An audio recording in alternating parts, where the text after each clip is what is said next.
Hi, it's Bill Highland, Ghost and Spirit Paranormal. Today on this episode of My Problem With, we're going to be discussing orbs. I've been pushing this off because quite honestly, I don't know where to start with this. And I'm not saying orbs don't exist. I'm not saying they do exist. What I'm just going to be talking about is the anomalies that are captured with digital cameras. I'm pretty sure that they're nothing more than airborne particulates. I'm able to duplicate this. I can take photographs of these things whenever I choose to. And that's one of the reasons why I think that they're floating around out there, these photographs, is because if you think about it, it's the fruit on the lowest branches. I mean, anybody can get them. I can hand a digital camera off to my 2-year-old niece, and she can go in my living room and paddle on the sofa a few times, take a few pictures, and she's going to have all kind of orbs. So let's talk about what we might think that true orbs are and their characteristics. Obviously, the first thing that you would think is that an orb would be circular, hence the name orb. Any kind of anomalies, oblong shapes, and any odd shape, of course it's not going to be an orb. If you capture an orb in a photograph and it stands out, has a three-dimensional appearance to it, could possibly be an orb.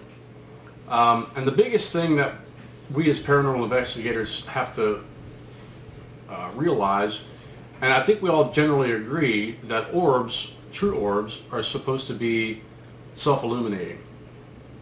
And that pretty much speaks for itself.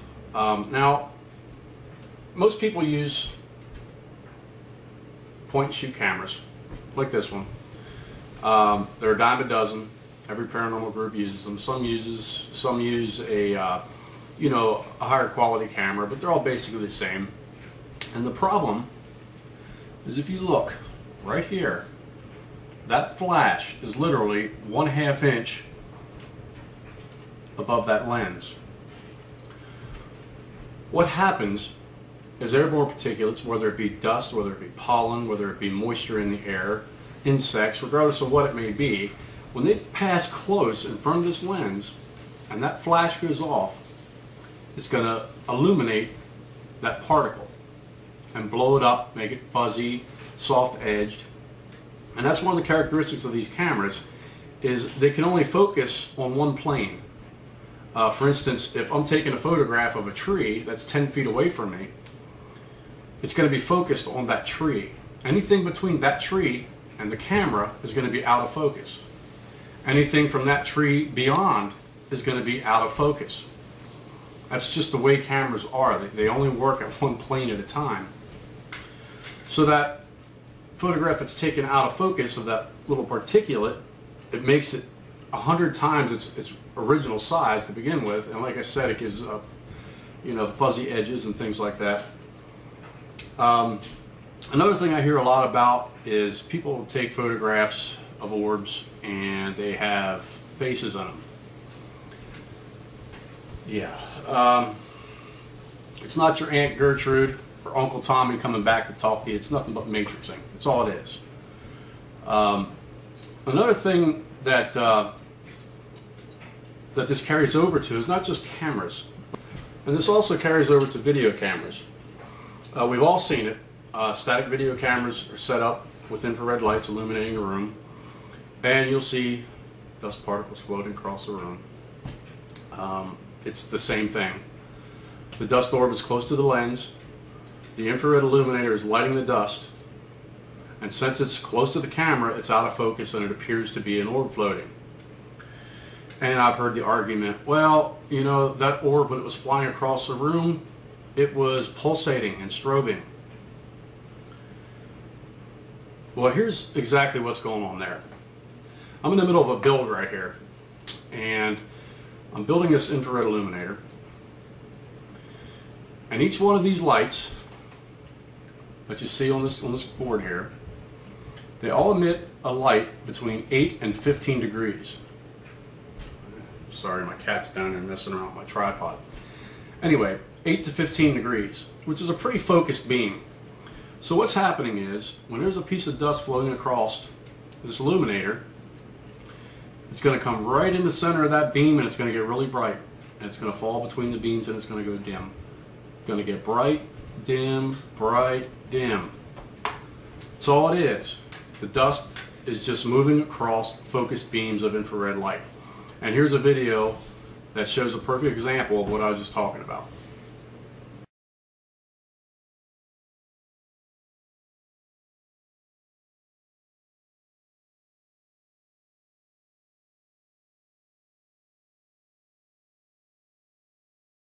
Okay, here I'm going to show you some photographs of different kinds of orbs, different colors, and I'll explain to you what they are.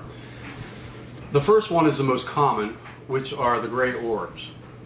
The gray orbs consist of dust, dander, dirt, other airborne particulates, you know, just regular household dust. White or blue orbs, they tend to be moisture based, which is you know, mist from rain or raindrops itself or extremely high humidity. Green or blue orbs are mold spores. They come in different shades of greens and blues, but those are mold spores. And you have your yellow, oranges, and reds, which are pollens from different trees, plants, flowers, you name it.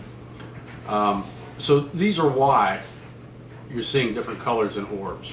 It's nothing paranormal about anything that's being taken, as far as I've seen. It's highly explainable. And what really is incredible to me is that there are professional photographers that got together, and because this is a problem for them, because these orbs show up in their photographs too, and they're being paid to take good photographs. And they did studies and tests, and they found out what they call backscatter or backscatter or near camera reflections. And these are what orbs are. And for some reason, these people with these point and shoot cameras that don't know anything more than just point and shoot, somehow they know more about photography than professional photographers who actually did some research and found out what was going on. And there again, there's several things you could try. I'll give you a good example. Take your camera outside in the evening, at night when it's dark. Go up to a bush and take a photograph of that bush. You may get an orb or two in there. I mean, you're going to be outside at night and there are pollens floating around and dirt and everything else. But go ahead and give that bush a really good shake. And take another photograph and you tell me what you see in that photograph. Now instead of seeing maybe one or two orbs, you're going to have hundreds. Because it's nothing but airborne pollens. It's a pretty simple explanation for all this. Okay, now the fun part.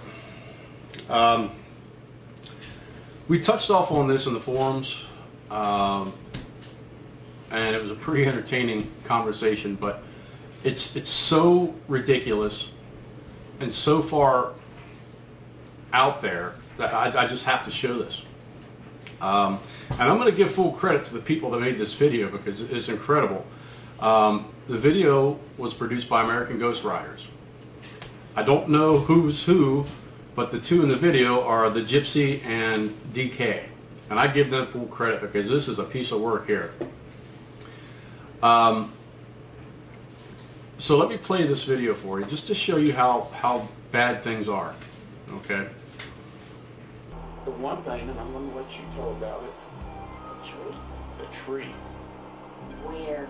And we don't know where this came from, but we clicked up some pictures in the trees, and there's a white image that looks like a moth or a butterfly, but it's like the image has been cut out. It's almost like a cutout, like a paper doll. To put it into perspective, the thing up against that tree is every bit 18 inches long. It was big. It's huge. It's like way bigger out of proportion than a normal insect. But she's right. It looks like you take a white piece of paper, cut a moth out of it or a butterfly, And stick it up on the tree. I went back the next morning to have a look at the tree. myself, because when we saw it in the post-investigation, on the photos in the post-investigation, we were at a complete loss. We could not explain it at all. So we decided to go back the next morning and have a look. I went to the tree. I looked up at it. I thought, well, maybe someone had an ornament up in the tree. You know, people decorate grapes. Maybe an ornament blew up in the tree. There was nothing there. There was not a thing. Not one thing.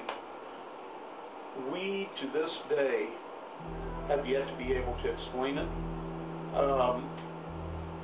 Ghost moths? Who knows? You know. Ghost insects? Yeah, ghost insects. If insects have ghosts, there's going to be a lot of them out there. We don't know what it was.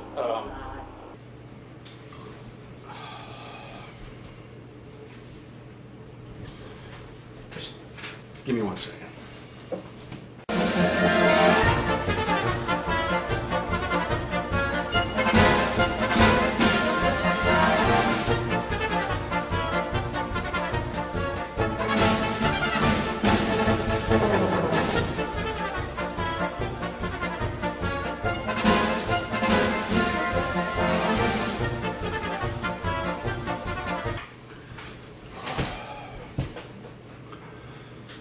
Okay, I feel better now.